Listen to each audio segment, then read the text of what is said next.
Yoya hashama harka fuune kabajamtoota hordoftoota JMN TV kun qophii dungoo dubbiiti. Qophiin dungoo dubbii egaa guyyaa fi yeroo isaa eeggatee akkuma barame isiniif dhiyaateeti kan jiru. Qophii dungoo dubbii har'aatiin immoo akkuma barame istiidiyoodhaa gabbaanee magaala Shaggariitti kan nuti argamnu. Magaala Shaggar kutaa magaalaa Furiitti. Kutaa magaalaa Furiittis egaa waa malee hin argamne. Kutaa magaalaa Furiittis wanti argamneef har'a qophii dungoo dubbiitiin keessummaa jabaa dargaggeessa qaxalee tokko kaadhimmachuudhaaf dargaggeessi qaxaleen kun egaa bu'aa bahii jireenyaa hedduu keessa darbuudhaan har'a ga'e. Dargaggeessi kun eenyu? Bu'aa bahii jireenyaa akkamii keessa darbe? Har'a hoo maalirra jira? Maal fakkaataa kan jedhu haga dhumaatitti yoo nu hordoftan kan isiniin geennu ta'a. Qophicha akkuma barame qopheessee simbiraan kan ga'u ani Rabbiraa Leenjisaati. Ogeessi kaameeraa Toolii Bultiitii fi Yaadasaa Yohaannis turtiin waliin godhu haga xumura qophii keenyatti nu duuka bu'a.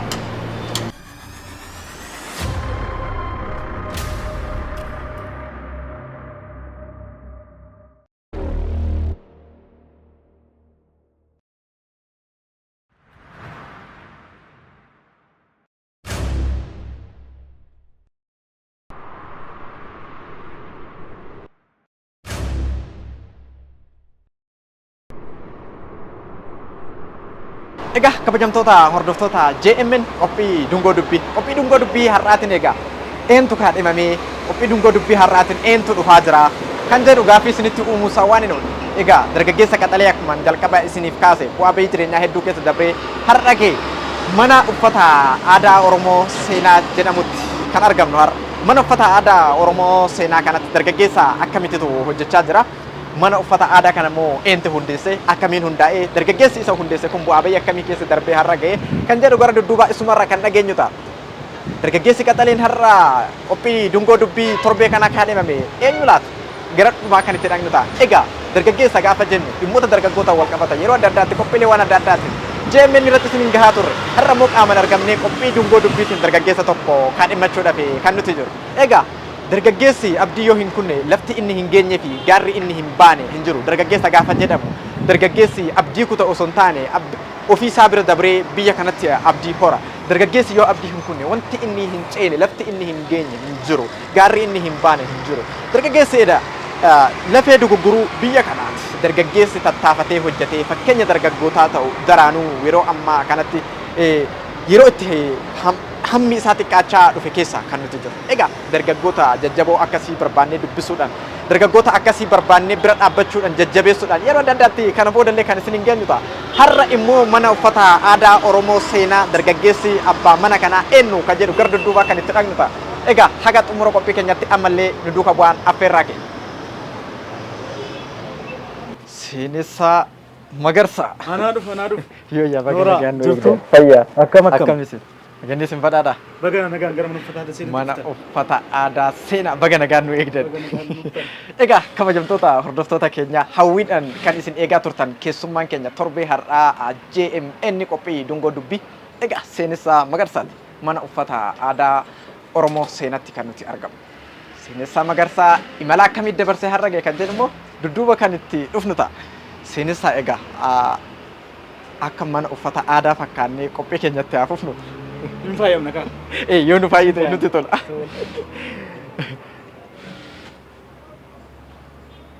Wow. Kana silaa irreecha dura dhufuu qabna turre jechuudha. Uffannaa aadaa Oromoo amma babal'achaa dagaagaa dhufee jira. Yaa industiriin uffata aadaa Oromoo keessattuu aadaan akkaataa itti ammayyaa'ee yeroo ammaa kanatti ogeeyyii akka keessaniitiin faayyamaa jiruu fi akkaataan itti aadaan kun calaqqifamaa jiru industiriin huccuu aadaa Oromoo daraan dabalaati kan dhufe. Gardhumaa kan itti dubbannu ta'a. Amma walaa faayinoo isintu nu faayya malee walaa faayinoo osoo hin taane isin nu faayyaa jenna. Nutu siin faaya malee. Hayyee. Egaa mana huccuu aadaa Oromoo seenaa har'a egaa maal jedhani simbirroo masqalaa fakkaattanii jedhani durbaatiin keenya beektaa wayitaa huccuu sii bitani har'a simbirroo masqalaa fakkaatte faasi jedhani. Qophoofte jedhu. Birraan bari'ee dargaggeessi geetu yeroo lilleen margu dargaggeessi fuuleefa. Akkas.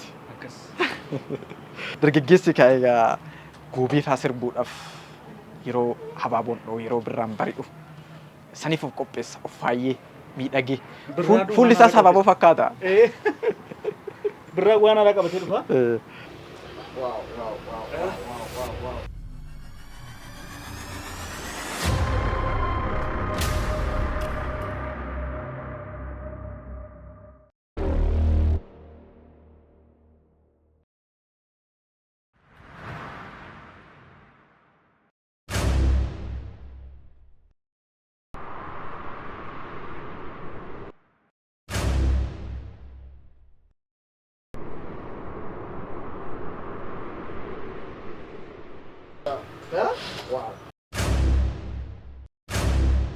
Egaa kabajamtoota hordoftoota JMN qophii dungoo dubbii har'aatiin egaa akkanatti faayamnee har'ammoo dargaggeessa qaxalee kana waliin kan nuti argamu.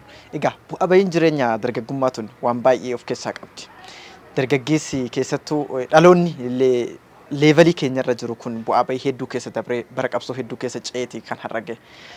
Hundarra immoo kan dargaggeessa har'aa qophii dungoo dubbii torbee kanaatiif kaadhimmanne xiqqoo ishii waan adda isa godhu qaba. Kanas immoo isumarraa kan dhageenyu ta'a. Seenessaa irra deebiidhaan baga nagaan nu eegdee yeroo keetirraa fudhattee keessummaa JMN qophii dungoo dubbii torbee kanaa ta'uu keetiif ulfaadhu siin jenna. Ifaadha sinis galatooma baga nagaan dhuftan. Hayyee baga nagaan nu eegdee egaa bu'aa bahii jireenya daa'imummaarraa kaasee haga dargaggummaa har'aatitti bu'aa bahii hedduu keessa dabartee akkaatii har'a geessu waa hedduu odeeffanneeti kan nuti dhufne. Si iyyaafanneeti istiidiyoo keenyaa baanee magaala Shaggar kutaa magaalaa Furiititti iddoo mana hojii keetitti kan nuti argamu. Mee har'arra osoo hin gahin dura gara dudduubataan si deebisa. Waa'ee kee baay'eellee hawaasni dhaawwatumaan akkuma dargaggummaa keetitti sirraa barataa haa deemu jenna. Mee bu'aa bahii jireenyaa meettaa roobitirraa haa kaanu laata? Mee waa'ee meettaa roobitirraa waan xiqqoo nu yaadachiisiti. Galaana jiruu daa'imummaarraa kaastee daakaa dhufte kana waan muraasa waan silaa dargaggeessa akka keenyaa akka keetii kanaaf fakkeenya ta'uu danda'u. Dargaggeessi egaa waan hedduu sirraa barata. Jireenya daandiitirraa haga mana dhuunfatitti. Jireenya aduutirraa gara qabbanaatitti. Daa'imummaa keetii waan hedduu akkaati dabarsite odeeffadheeti kan hin ani jiru. Isa immoo dhaawwatumaan kan irraa haasofnu ta'a. Mee gara meettaa roobittiin si deebisa. Meettaa roobitirraa ka'ee waan xiqqoo nuun jedhe. Ifaadha galatoomadha. Egaa meettadhuma. Meettan bakka bu'iinsa qubsuma lafa seena qabeessidha. Yoom gara meettatti deebi'u waa'ee barnootaatii fi qubsuma lafa sanaa yaadadha. Keessumattuu yeroo fincila xumura gabrummaa uummanni Oromoo gamtaan wayyaanee mormaa ture sana barataan ture. Yeroo sana akkaataa gamtaan sochii taasifneetu mootummaa wayyaanee ofirraa galaafachuu dandeenya. Ofirraa geggeessuu dandeenya irratti xiyyeeffachaa ture. Akka carraa yeroo sana askuulitti itti gaafatamaa paarlaamaa barattootaan ture. Sochiin yeroo sana ture addadha. Gamtaan barattootaa barnoota dhaabbilee olaanaa amma askuulitti amma sadarkaa tokkoffaatti sochiiwwan yeroo sun taasifame seena qabeessadha. San keessa lubbuun dabarre meettan hidda keenyadha. Kallattiitti lafa qabannee jabannee ka'uu dandeenyetti nu qajeelchee nu biqilche. San keessa dabarreetu immoo bu'aa wayyoon baay'ee godinaalee baay'ee jireenya baqaatarraa amma deemnee qubsuuwwan seena qabeessa kanaatti irra geenye. Meettaa keessatti didaa turteedha. Keessattuu yeroo barataa turtetti keessattuu yeroo barsiisonni kee meettatti si barsiisan yeroo isaan waa'ee kee kaasan isaan irraallee waa'ee kee odeeffachaatiin ture. Seenessaan bara sirna wayyaanee keessa meettaa roobitti barataa elemantariitti irraa kaasee haga sadarkaa tokkoffaa fi lammaffaa haga pireparaatooriitti didaa tureedha. Maali wanti si dhichisiise? Maal hubatteeti mee yeroo sanatti? Uummanni Oromoo bu'aa baay'ee keessa darbaa ture. Akka sabaatti rakkoowwan gaagama keessa dabarree gaafa ni yaadadhuuni akka ilmi Oromoo tokkotti seenaa sabichi qabu nan dubbisaa nan godhan ture. Sana booda akkaataa itti dhuunfaan waan hin danda'uun yoo wareegamallee ni gaafate uummata kanarraa baharraa buusuu danda'u qooda kiyya baachuu danda'u irratti xiyyeeffadhan ture. Barnoota kiyyaatti sinan xiyyeeffadha. Gurmuu barattootaa yeroo sana sochii taasisan simmoo qindeessan ture. Barsiisonni koo yeroo sana baay'ee na barsuu na jajjabeessu. Haalonni jiran garuu balaa akka qaban natti. ana fumatti hin tuqeessan. Wareegama gurguddoo jaagama badhaanatti amma Hacaaluu Hundeessatti rakkoowwan gaagamni Oromummaa irra gahu taasise nu baasise hundumaa waan beeknuu fi waan tokkollee duubatti deebi'uuf waan yaadin qabu yeroo sanaa. Rakkoo yeroo sana ture barsiisanis barataanis hin beekaa, uummannis ni beekaa. Akka barataatti garuu qonna narraa eegammaadha yeroo sanaa. Meettaa Roobii jedhama. Aannan keenya fincila addaa wayyaanee rabbisuudhaaf uummanni baheetu gamtaan baheetu gamaaf gamanaa walitti bahe meettaa gamaa fi gamanaa walitti baheetu uummata miliyoona lakkaa'amutu bahe utuu manatti nafin. Sana booda uummata maaf baatan jennaan bakkuma jirtutti of kabachifnee kuusuma keenya tokkochuudhaaf. Sana booda meettaan gamanni meettaa Roobii ta'e gamas immoo meettaa walqixxeetu ta'e. Amma meettaa walqixxee jedhama. So sadarkaa barataan waan gochuu danda'u irraa eegamu barbaachaa ture. Gurmuun yeroo sana taasifamu mari'atamu har'a jijjiirama guddaa fidee jira. Wareegamni guddaan bahus jijjiiramni uummanni akkaataa qabsoosaa itti galma gaachuu danda'u irratti akeeke har'a galmaan gaatee jira. Egaa meettaa Roobii keessatti mooraa barnootaatii haga mana hidhaatti waan baay'een yeroo sana qabsoon bara wayyaanee keessatti umurii daa'imummaatti dabarsaa turte hedduu akka ta'e daran odeeffadheetii kan hin ture. Egaa mee suni aarsaan dargaggeessi Oromoo kaffalaa ture haga aarsaa lubbuutti dargaggeessi kumaatamni yeroo sanatti aarsaa kaffalaatii kan ture. Sana hundumtuu kan beeku. Ergasii seenessaan meettaa Roobiitii akka ba'een gara magaalota adda addaa keessattuu magaalaa Bishooftuu, magaalaa Finfinnee yeroo sanatti godina addaa kan turte amma magaalaa Shaggar jedhamtee kan yaamamtu keessatti aarsaaliiwwan hedduu kaffalaa ture jedhan. Keessattuu dhimmoota barruutiin wal qabatanii. Gaafa waa'een barruu kaafamu, gaafa waa'een mana kitaabaa kaafamu, waa'ee seenessaa yeroo adda addaatti yeroo inni kaafamu dhagaha iddoo hedduutti. Keessattuu waa hillan kan kee yeroo adda addaatti si waliin turan raabsa gurgurtaa kitaabaa keessatti achirratti immoo qormaatilee hedduun illee akkasii mudachaa turan argaatiin dhagahaatiin ture. Argaatillee ture jechuudha waggoota 5-6 kana dura. Anummaa yeroo ati kitaaba baattee magaalaa naannawaa Finfinnee kanaa fi Bishooftuu keessa naannoftu qaaman si argaatiin ture waggoota 6-5 kan. Har'a immoo isteeppiin ati irra jirtu isteeppis dargaggoota hedduudhaaf fakkeenya ta'uu dandeessudha. Mee dubattiin si deebisa. Maaltu gara raabsa kitaabatti si galche? Jireenya maaliitu gara akka kitaaba baattee raabsatu si godhe? Qormaatilee san keessaa immoo gara duubaa kan itti dhufnu ta'a. Galatoomii uummanni Oromoo seenansaa kanaan dura afoolaan daddarbaa ture. Waggoota dheeraadhaaf seenan ture afoolumaan daddarbaa. Adeemsa keessa barruuleen afaan Oromootiin barraa'an baay'ee isaa hin raabsamu. Yoo barreessan afaan Oromootiin kitaaba barreessee maxxansiisellee manuma kuusaa ta'a. Kaan immoo akka yakka qabuutti ilaalamaa ture kitaabolee afaan Oromoo. Kitaaboleen bitadheen dubbisan ture. Yeroo iskuulii turetti kitaabolee bitee dubbisuun manatti kuufachaa ture. Adeemsa keessa guyyaa tokko hiriyoonni koo yoo ayyaanni ga'ee uffata bitatan, uffata jijjiiratan ani garuu kitaaban bitadha. Kitaaban bitadheetu mana kaawwadha. Guyyaa tokko bara 2006 akka lakkoofsa biyya kanaatti kitaaban kuufadhee manaa qabuun fuudhee gabba'e baay'ifadheetu. Fuudheen bakka dargaggoonni walitti qabanii buna dhugan geesse. Sana booda kitaaboleewwan baay'inaan akkasitti bakka tokkotti argachuun naadeffamnee hin baratamne waan ta'eef gaafa itti geessu kitaaboleen san narraa bibbitatan narraa fudhatan. Ani garuu ijoollummaa akka dubbisaniifan akkasumatti kennaaf jedhee yaade boodarraa yeroo ayyaanaa maallaqani uffataaf qophaa'u ani kitaaba nan bitadhan ture. Akka carraa ta'e guyyaa sana immoo maallaqa farkaa fixeen jira. Ayyaanaaf kanan dhimma itti ba'u. Boodarraa ijoollee sun kitaaba sana narraa bitanii naannoo kitaaba 20 ta'a qabadee dhaqee narraa fudhatan. Kitaaboleewwan gosa garaa garaa ture, kitaabolee seenaa, asoosama, walaloodha narraa fudhatan.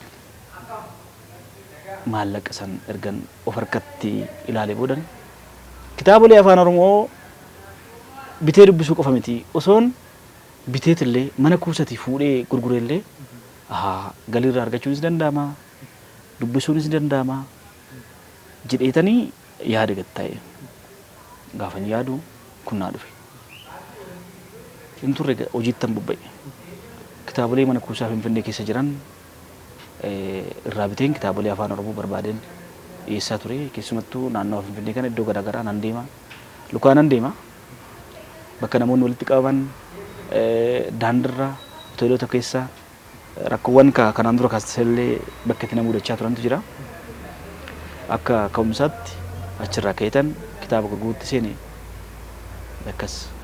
Raabsa wal qabatee keessattuu Bishooftuu keessallee magaalaa Bishooftuu keessatti raabsaa akka turtellee dhagahaatiin ture. Mee achirratti qormaatiiwwan si mudatan maali yeroo kitaabolee zoorsitee gurguraa turte keessatti? Bishooftuu akkaataan itti dhaqee qubsuma san qabadde dargaggoonni yeroo wayyaanee keessa asii faca'ee jiraata. Mimmiliqeetu dhokateetuma jiraata. Bishooftuun lafa seena qabeettidha. Bakka dagaagina aduudhaa fi haadaan itti akkaataa barbaadamu mul'atudha. Qorannoo fi qonnoof tolutti jirudha. Sana booda 2009 irreecha irratti yeroo sana namoonni baay'een wareegaman. Gaafa achirratti wareegaman boodarraa irreecha bara dhufuutu irratti yoo jiraanne waliin jiraanna. Yoo dhumnes waliin dhumna dheetanii iddoo garaagaraatti ijoollee baay'eedhaan bakka sana deemne. Deemnee Bishooftuu qubsuma sanatti jiraachuudhaan murteessinee hiriyoonni koo kallattii garaagaraatiin kaan hojii humnaa irratti bobba'anii kaan immoo jiraachuudhaaf jecha hojiiwwan isaan jiraachisuu filataniituma seenanii kaan immoo kaampaaniiwwan garaagaraa keessatti qacaramanii hojii sana eegalanii akka carraa yeroo sana kitaaboleewwan biteetan achumatti daandii irratti gurguruu eegale. Pilaastikaa fadheetanii gurguruu eegale. Namoonni dammaqiinsatu jira waan ta'eef narraa bitu. Kitaaboleewwan barbaadanis immoo iyyaafannoof akka tolutti kitaaba akkasii qabda jedhanii dhufanii na gaafatu. Amma namni na biraa deemu maamila baay'ifachaan deemee kitaaboleewwan mana kuusaa keessa jiran isaanis bitee dhiyeessan ture. Haala sanaan Bishooftuutti namoonni hedduun baay'inaan akkan kitaaba raabsaa jiru na baranii maamila hedduu sooradhee hojii sanatti fufe jechuudha. Bishooftuu keessaa akkamitti baati? Gara godina addaatti dhufteeti kanatti raabsa jalqabde. Keessattuu Bishooftuu keessatti immoo sirna wayyaanee keessa raabsaa turte. Sirna wayyaanee sana keessatti barruun Oromoo akka maxxanillee dhiibban taasifamaati kan ture. Sun immoo sirnoota irraa sirnootatti wal dhaalatuma dhufee sirna wayyaanee waliin citee hafe. Har'a barruun Oromoo daraan dagaagee daraan sadarkaa adda addaatti raabsamu qofa osoo hin taane haala barreeffama isaallee daraan dabalaatee kan dhufe. Garuu yeroo sana keessatti dhibbaleewwan tokko tokko akka sirra ga'an odeeffadheen ture magaalaa Bishooftuu keessatti keessattuu achi bahuu keetiin wal qabate. Akkamitti Bishooftuu keessatti raabsa jalqabdee gara godina addaatti as deebite? Abbummaan hojii kanaan namni na biraa dhufu barruulee dhiyeessee dubbistoonni heddummachaa dhufe. Bishooftuu qubsuma seena qabeessadha. Egaa yeroo sana yeroo wayyaanee rakkoowwan gaaga'ama hedduutu na ragaa ture. Sababan kitaabolee afaan Oromoo qabadhuuf dhiibbanis na ragaa ture. Baay'ee isaa amma dubbachuu baadhus ani ofitti murteesseera yeroo sana. Waan hojjechuu danda'uudhaa qabu barruulee kana raabsuudha waan ta'eef wareegamallee na gaafataan nan fudhadha jedhee amaneetti seeneera yeroo sana. Namoonni illee akkasuma amalee naaf ta'u narraa bitu. Kitaaba gurguruun akkuma yeroo san gatii na baasaa ture madda galiitillee nan gurguraa galirraa nan argadhaa ittiin jiraachaa barruuleen akkaataa uummanni keenya kitaaboleewwan barreeffamanii kuusaa jiran achitti argatee dubbisuu danda'u ani isaa lamjeessan ture. Boodarraa dhiibban ture sun bal'aa ture. Gaagaamni dhuunfaadhaan narra gaayus baay'ee ulfaataadha. Ta'us abdiin kutanne. Dhiibban ammaachaa dhumnananii kitaaboleen dura achumatti gaaddisa jalatti manallee amman kireeffadhee hojjechuu eegaleen ture. Achuma naannoo marfata abbaa gadaa sarkilii bakka jedhamutti mana sheediillee kireeffadhee amman hojjedhu eegaleen ture. Boodarra haalli jiru sulfaachaa dhufe. Gaagaamni uummata irra gahu xiqqaadha guddaadha jedhu yeroo sana baay'ee hammaata ture. Achi keessatti hojiin xiqqoon natti ulfaachaa dhumnanani qubsuma jireenya achuma godhadheetan kitaabolee qabadheen harkaaf dugdatti gudaalee naannoo Finfinnee kana keessa naannee gurguruu eegale. Gaafani godinaalee seenuu naannoo Finfinnee kana kitaaboleen akkasitti naanneeffamu gurguramu. Baratamaa miti. Namni gaafan kitaabolee afaan Oromoo fuudhee itti geessu baay'ee gammada narraa bita. Anis sagalee dhageessaan deema. Kitaabolee dubbifaman kitaabolee seenaa xiinsammuu saayikooloojii asoosamaa fi kitaabolee gara biroo asitti argattu dubbisaa jedhee sagalee qabee dhageessaa deema. Yommus namoonni na ilaalu. Mallattoon itti waan hojjedhu san dhageessuudha anaaf hamileen qabas. Ittan geessaa kan maallaqa qabu narraa bitaa. Kaan immoo yoollee dubbisuu baate akkasumatti kitaabolee dhumta afaan Oromoo akkasitti daandirratti argameetu gurguramuusaa uummata keessa akkatti deddeebuusaa baay'ee gammanne jabaadhunaan jedheetu kitaaba narraa bitu.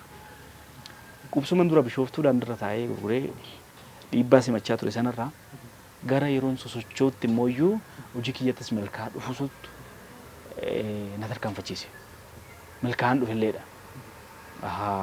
Bakka tokko ta'ee dhiibbaa simachuurraa yoo nan deddeeme irra gaariidha kan jedhuun kitaabolee qabadhee godinaalee addaa naannoo Finfinnee kana keessa socho'aa ture. Osoo abdiin kutiin waggaa meeqaati kan kitaaba baattee naannessitee gurguraa turte? Waggaa 5. Mee bu'aa bayii waggaa 5 kana keessatti kitaaba waggaa 5 baattee naannessitee keessattuu erga gara godinaalee addaatti dhufte jamoodha haga sabbataa Finfinnee keessaa jechuudha. Sabbata haga Finfinneetitti kitaaba akkasitti ganama kaastee amma galgalaatitti aduu qorra osoo hin jenne damdamattee akkasitti osoo abdii hin kutin umurii daa'imummaatirraa gara umurii dargaggummaatti yeroo ce'aa jirtutti baattee deemaa gurguraa akka turte odeeffadheetiin ture.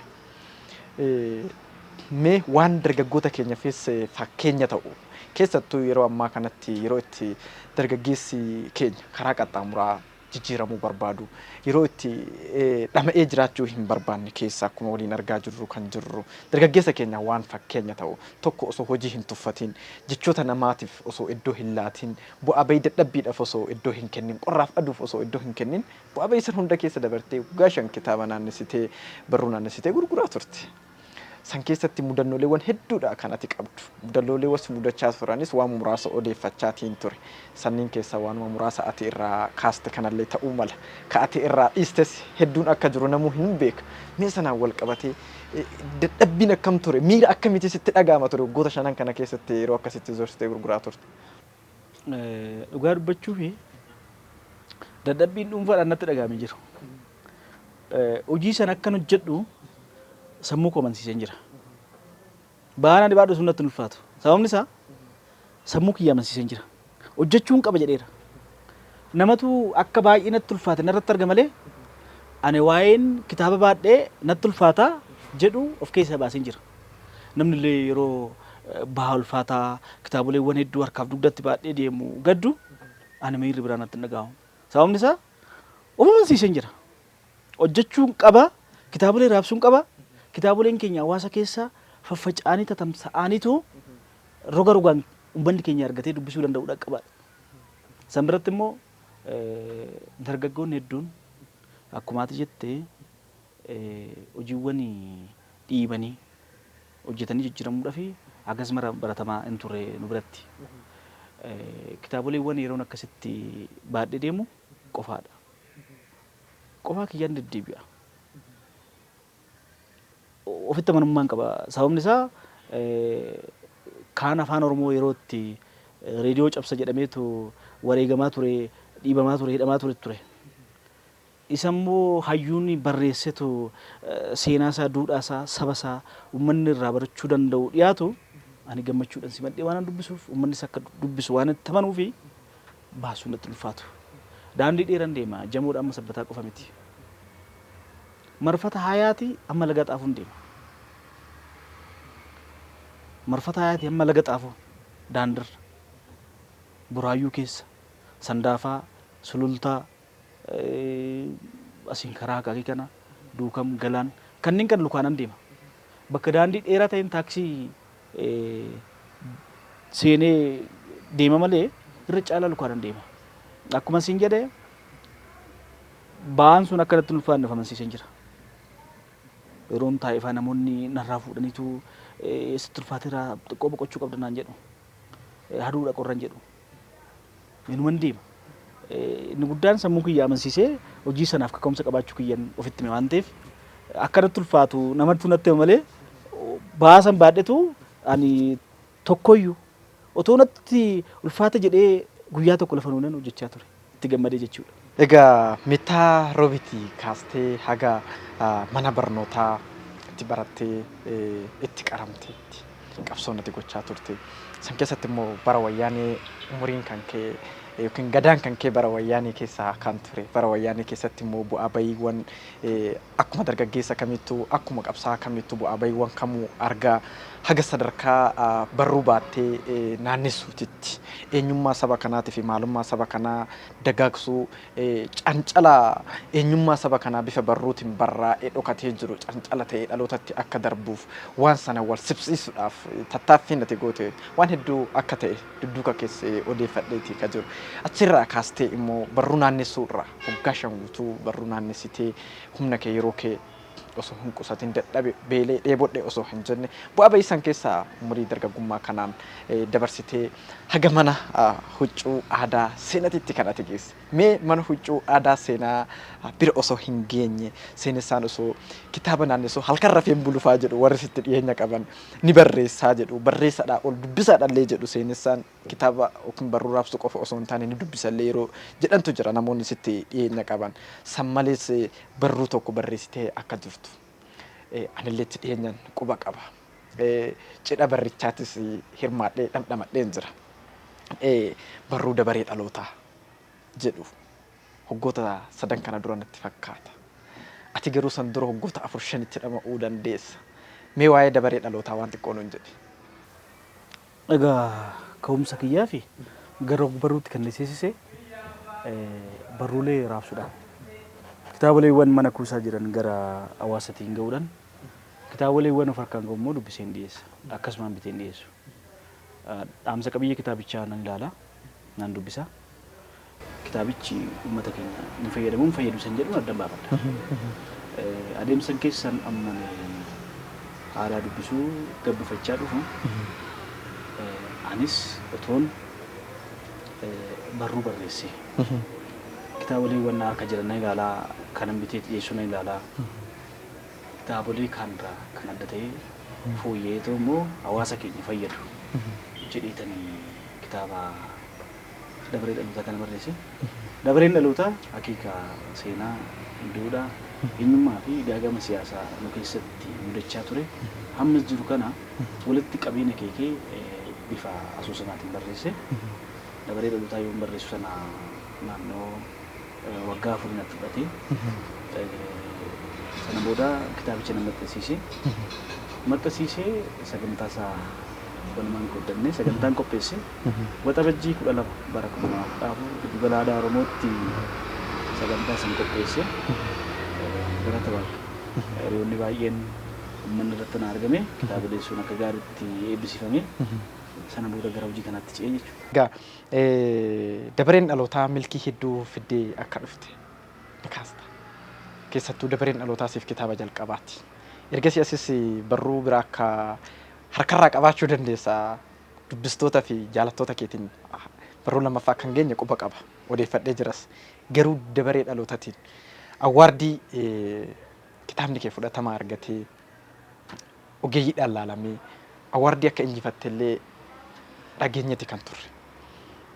Mee sanarraa waan muraasa nuuf kaase.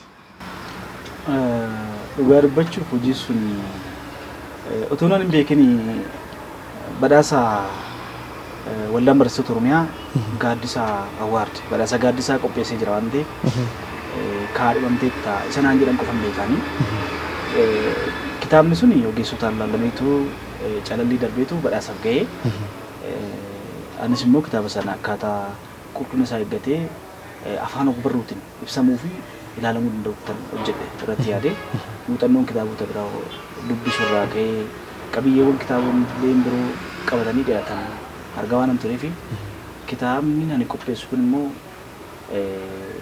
ogbarruu keenya keessatti qooda akka argachuu danda'u. Kitaabolee gara birootu irraa xiqqoo adda ta'anii akka dhiyaachuu danda'an irratti hojjedhe. Badhaasa nageessee ture. Badhaan sun anaaf haamilee guddaa ta'ee jira. Keessumattuu dadhabbiin ani ogbarruu Oromoo keessatti keessumattuu gama kitaaba raabsatiin taasise suni achiin deebinaaf dhufee jira. Itti milkaa'ee jira. Gara fuulduraattis immoo hojiiwwan hojjetaman bal'aatu jiru. Keessumattuu qulqullina kitaaboleen ittiin dhiyaatan waan akeekatu jira. Waan agarsiistuun amma kitaabolee dhiyaachaa jiran kun gabaan kitaaboleen afaan Oromoo gabbu'aa dhufee jira. Sababni isaa sababa qulqullinaati. Waan iftoominaati, iftoominaa isa wayyaa. Kitaaboleen afaan Oromoo qulqullina eeggate yoo dhiyaate sabichi dubbisa. Yoo qulqullinaan dhiyaanne hin dubbisu. Qulqullinaan akka dhiyaatu immoo ogeessonni ilaaluu danda'uudhaa qabanii. Barreessanis immoo waan sabicha madaalu hojjeteetu dhiyeessuu danda'uudhaa qaba. Akkasidha. Dabareen dhalootaa egeree dhalootaatiif akeeka qabattee kanas immoo badhaasa naaf qooddee jirti. Baay'een jaaladhee akkas. Kitaaba sanallee akka itti milkoofte fi raabsa isaa haalan maaliifin akka itti raabsamu duruu itti beekta kitaaba sana raabsa isaati irratti haalan hojjechuun waan kitaaba bu'aa kitaaba sanarraa argatte immoo gara industirii aadaa eenyummaa fi faaya hawaasa kanaa babal'isuu fi bira geettii faaya hawaasichaa daraan miidhagsuu fi bira geettii isaati irratti daraan hojjechuu irratti immoo gara industirii sanaatti ceetee jedha waan sanarraa argatteen dargaggeessa jechuun egaa waan argatu hojiitti hiikaa guddina yaadaa guddinatti jijjiiraa fooyyee itti gochaa fooyyessaa yoo deeme dargaggeessi akka keetii kun abdii Itoophiyaa qofa miti abdii gaanfa Afrikaatu jenneeti kan amannu kan abdannulleedha. Ammallee sitti haa baratu dargaggeessi hedduunis sirra haa baratu jenna. Egaa gara mana uffata aadaa Oromoo seenattiin si fida. Manni uffata aadaa Oromoo seenaa egaa akkuma daawwattoonni keenya argaa jiran waan hundaan kan faayame faaya aadaa Oromoo hunda iddootti argatan huccuu aadaa Oromoo godinaalee hundaa kan sablammillee ni argatu jedhani yoo mana huccuu aadaa Oromoo seenaa dhufan kuni maal agarsiisa dimokiraatummaa sana agarsiisa jechuudha kan ofii qofa osoo hin taane kan ofii jabeeffachaa kan ofii akka dhuka lafeetti qabachaa kan sablammii kana immoo hammachuunis dimokiraasummaa dhugaa sana ni mirkaneessa waan jiru sanatti waan amante natti fakkaata attillee maaliifin odeessin hawaasa keessaa odeeffadhee dhufe waa'ee mana huccuu aadaa Oromoo seenaa yookaan sana akkasitti hima waan ta'eef kana wal qabatee manni huccuu aadaa Oromoo seenaa mana huccuu aadaa faayaaleewwan Oromoo godinaalee adda addaa argachuu qofa miti mana kitaabaallee fakkaata jedhan akkuma argaa jirru immoo mana huccuu aadaa uffata seenaa yoo seenan huccuu qofaa miti barruu hunda argatanii kun immoo daraan waan adda isa godhuudha manni huccichaa mee waan kana lamaan akkamitti walsimsiiste kitaabni kun ka'umsuma kooti jetteetuma of bira hambisuu dhabdeeti walsimsiisaa deemtamoo waan kana akkamitti yaadde ati waan see ajaa'ibu gaafani hojii kana eegalu sagantaa san xumuree torbanittan dhufee si mana kireesse jalqabatti mana kitaaba banuudha mana kitaaba banuu qaba jedheetu hawwii koo jalqaba waan tureef durumaan sammuu keessa yaadu ture mana kitaaban banaa nama bal'isa isan daandirratti hojjedhuun mana tol seenee mana keessatti sinan hojjedha jedhee waanan mul'ata koo dhugoomsuuf tattaafachaa turee fi mana asiin kireeffadhe gaafa kireeffadhu jalqabatti akkuma argitu kanaanii kitaaboleen bitee dhiyeesse gaafan kitaaba dhiyeessu manichi bal'aadha mana kana kitaaban guutuu danda'u jedhe waan aadaa eenyummaa Oromoo ibsu yoo maal dabalanii manicha keessatti hojjechuu danda'ee gattaa'ee sagantaa baafadhe sana booda uffata aadaa akkan dabaluun murteesse uffata aadaan dabalee sana booda mana uffata aadaa seenatii fi raabsa gurgurtaa kitaabolee afaan Oromoo jedhitan moggaase moggaasa kana muuroo taasifachuudhaan namoonni baay'een kitaaba barbaacha dhufu achumaan uffata argatu uffata aadaa barbaacha dhufu achumaan kitaaba argatu kana qofa miti faayawwan aadaa Oromoo ibsan faaya aadaa kan mana keessaa qophii garaagaraatiif kan oolan dhiyeessuun eegale keessattuu faayawwan seena qabeessa ta'anii hambaa seenatiif ta'an hedduu isaaniin bitiin dhiyeessuu eegalee dhangaa'ee namoonni baay'eenis immoo ni argatu itti gammadu waan lama wal qabsiisee wal faana oofu. Namuu waan barbaadu bakka tokkotti akka argachuu danda'utti. Uffannaa aadaa eenyummaa isa calaqqisiisu addeessa. Barruuleen immoo seenaa, duudhaa fi eenyummaa qabiyyeewwan achi keessatti barreeffaman dhiyaatan san duraa duuban akkaataa hubannoof tolanitti qabatanii dhiyaatu. Sun lamaanuu wal simatu. Akkaataa sana nan dhiyeesse. Namoonni baay'eenis immoo bakka hojii kana baranitu dhufanii bitachaa turanii keessumattuu akkaataan qabeenya isaaniitti dhiyeesse itti kaa'ee baay'ee jaalataniitu na jajjabeessaa turanii. Adeemsa keessa magaala keessa jira waan ta'eef waan sabni keenya jaalatee waan sabni keenya yoo argee fudhatu kana gammadu kanaan keessumattuu aadaa ofii jaalannu kana namoota biroos barsiisuu danda'uudha qabna. Keessumattuu kushonni aadaawwan caliqqitaan aadaa wal fakkaatu afaan garaagaraa ta'u malee walitti dhiyaatu ni qabu. San keessatti keessumattuu uffata aadaa Sidaamaa, Hadiyyaa kanneen dhiyeessuun eegalee saboonni gara birootis immoo dhufaniitu kitaabolees ni bitatu uffatas immoo narraa hojjetu. Keessumattuu guyyaa sabaaf sablammootaa barattootaaf dhuunfaa isaaniitiif narraa hojjetu. Yeroo ayyaanattis immoo dhufaniitu narraa hojjetu. Bakka biraatti kan argachuu hin dandeenye akkasitti argatan godhee namummaa isaatiin eenyummaa fi aadaa isaa akka jaalatu aadaa kiyya waan jaaladhuuf namni biroos aadaa isaa jaalatee akka kabaju hin taasisa. Sun immoo walqixxummaadha waan ta'eef akkaataa sanaan uffata saboota birootis immoo dhiyeesse. Hayyeesiinis egaa sirraa dhaloonni waan baay'ee barata jenneeti kan nuti eegnu maaliif jennaan bu'aa ba'iin jireenya kan kee diiteelis kaasuu baannu waan muraasa irraa kaasnerraa dhaloonni waa hubachuu danda'u waa hedduu irraa hubata jenneeti kan nuti yaadnu. Kanaa ol fuftee dabritee akka ceetu abdii sirraa qabna. Dhumarratti carraan siif kennu akka waliigalaatitti akka dargaggeessa tokkootitti dhaamsi ati waliigalaaf qabdu keessattuu dargaggootaaf keessattuu bu'aa bahii jireenyaa keessa namoota jiraniif namoota abdii kutannaa keessa jiraniif keessattuu dargaggoota wanti dhaamtu yoo jiraate akka waliigalaatitti carraa siif laadha.